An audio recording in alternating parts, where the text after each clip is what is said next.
క్రీస్తు నామంలో మీ అందరికీ వందనములు. హల్లెలూయా. అయితే ఇక్కడ మనము ఒక దేవుని బిడ్డగా, ఒక విశ్వాసిగా నువ్వు ఎలా ప్రార్థన చేయాలంటే, చూడు, నేను నీ ధర్మశాస్త్రమునందు ఆశ్చర్యమైన సంగతులు చూచినట్లు నా కనులను తెరువమని చెప్పి కీర్తనకారుడు అంటూ ఉంటాడు. 119వ కీర్తనలు 18వ వచనం చూస్తే చూడండి, నేను నీ ధర్మశాస్త్రమునందు ఆశ్చర్యమైన సంగతులు చూచినట్లు నా కన్నులను తెరువుము అంటూ ఉన్నాడు. హల్లెలూయా.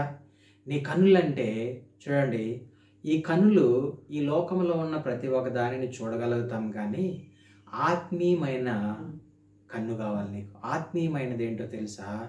దేవుడిచ్చిన ఆత్మ. హల్లెలూయా. అది కనిపించదు.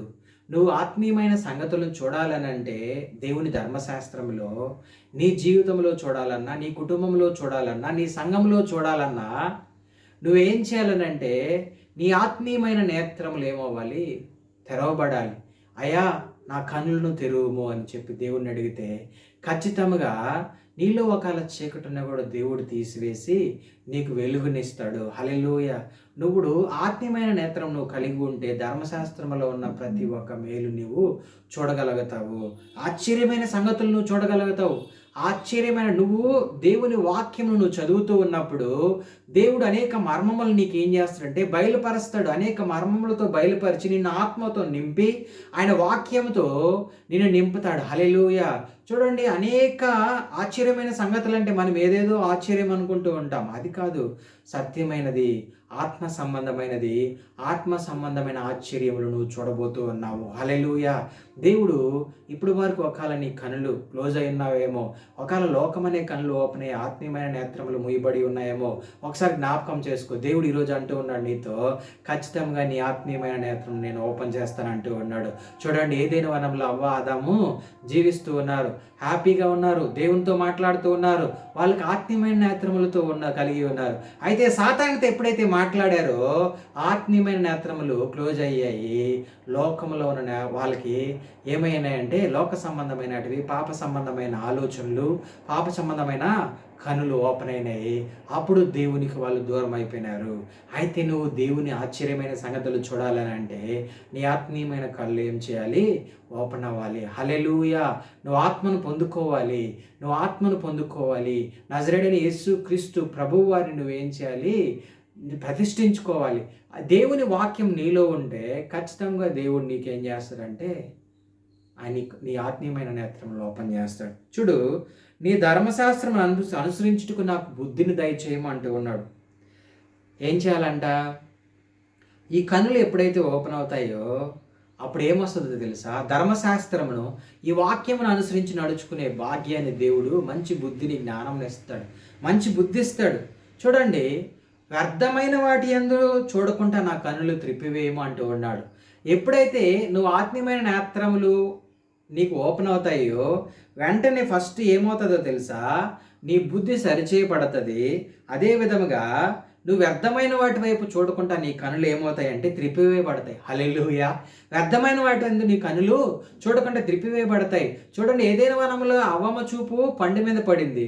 అవ్వమ్మ చూపు పండు మీద పడింది. పరలోక జీవం కలిగిన దేవుడిని వదిలేసి చెప్పిన మాటని తృణీకరించి ఆయన ఆజ్ఞని అతిక్రమించి పండును తిన్నారు. అప్పుడు వాళ్ళ కళ్ళు ఏమైనాయి? ఆత్మ సంబంధమైనవి క్లోజ్ అయిపోయినాయి. అయితే ఇక్కడ నువ్వు వ్యర్థమైన వాటి చూడకుండా నా కన్నులు త్రిప్పివేము ప్రభు అని అడుగుతున్నాడు ఇక్కడ కీర్తనగా. అయితే నువ్వు జ్ఞాపకం చేసుకోవాల్సింది ఏంటంటే వ్యర్థమైన వాటి యందు నువ్వు చూడకుండా ఉండాలని అంటే నీకు ఆత్మీయమైన నేత్రాలోకాలు ఓపెన్ అయ్యాయనుకో, నీకు దేవుడు మంచి బుద్ధి ఇస్తాడు. నీ కనులు పాపం వైపు చూడకుండా పరిశుద్ధుడైన దేవుని వైపు, ఆకాశం వైపు నువ్వు చూస్తూ ఉంటావు. పరిశుద్ధమైన బైబిల్ని చదువుతావు, ప్రార్థన చేస్తావు, క్రమం తప్పకుండా ఆరాధన చేస్తావు, క్రమం తప్పకుండా దేవుని దగ్గరికి వెళ్తావు, క్రమం తప్పకుండా దేవుని వాక్యం చదువుతూ ఉంటావు, దివారాత్రములు దేవుని వాక్యం చదువుతూ ఉంటావు. హల్లెలూయా. నువ్వు తప్పిపోకుండా ఉండాలని అంటే దేవుని ఉన్నతమైన ఆ సత్యములో నువ్వు నిలబడాలి. హల్లెలూయా. అయితే నీ లోభము తట్టు కాక నీ శాసనముల తట్టు నా హృదయము తిప్పుము అంటూ ఉన్నాడు. హల్లెలూయా. లోభము తట్టు కాకుండా నీ శాసనములు, ఆయన ఆజ్ఞలు, ఆయన కట్టడములు అనుసరించి మనం ముందుకు వెళ్తే దేవుడు ఖచ్చితంగా ఏం చేస్తాడంటే, చూడు, నీ ఆత్మీయమైన నేత్రములు నీకు ఓపెన్ అయితే ఖచ్చితంగా నువ్వేం చేస్తావంటే దేవుని వాక్యంను చదువుతావు. నీకు దేవుడు మంచి బుద్ధిని, జ్ఞానంని ఇస్తాడు, వివేచన ఇస్తాడు. దేవుడు ఏం చేస్తాడంటే నువ్వు చెడు వైపు చూడకుండా ఆత్మ సంబంధమైన సత్యం వైపు చూచేలాగా చేస్తాడు. మంచి బుద్ధిని ఇస్తాడు. అదేవిధంగా నీ కనులను సత్యమును చూచుటకు, అసత్యమును అసహించుకునేలాగా చేస్తాడు. హల్లెలూయా! నీ మనసును కూడా దేవుడు అలాగే తిప్పివేస్తాడు. కాబట్టి నువ్వు జ్ఞాపకం చేసుకోవాల్సింది ఏంటి అని అంటే, నీ ధర్మశాస్త్రములు నందు ఆశ్చర్యమైన సంగతులు చూచుటకు నా కనులను తెరువు ప్రభు అని చెప్పి ఈరోజు అడుగు. దేవుడు ఖచ్చితంగా నీ కనులు ఓపెన్ చేయాలనుకుంటూ ఉన్నాడు. ఆత్మీయమైన నేత్రమును నీకు దయచేయాలనుకుంటూ ఉన్నాడు. దేవుడు ఖచ్చితంగా నీకు ఇవ్వాలనుకుంటూ ఉన్నాడు. అయితే నువ్వు తీసుకోవాలని అంటే ఆయన రక్షణ భాగ్యము నువ్వు పొందుకోవాలి. ఆయన ప్రేమను నువ్వు పొందుకోవాలి. అప్పుడే దేవుడు నీకు నీ ఆత్మీయమైన నేత్రమునిచ్చి నిన్ను ముందుకు నడిపిస్తాడు. దేవుడు ఇటు మాటలు దీవించిన గాక. ఆమేన్.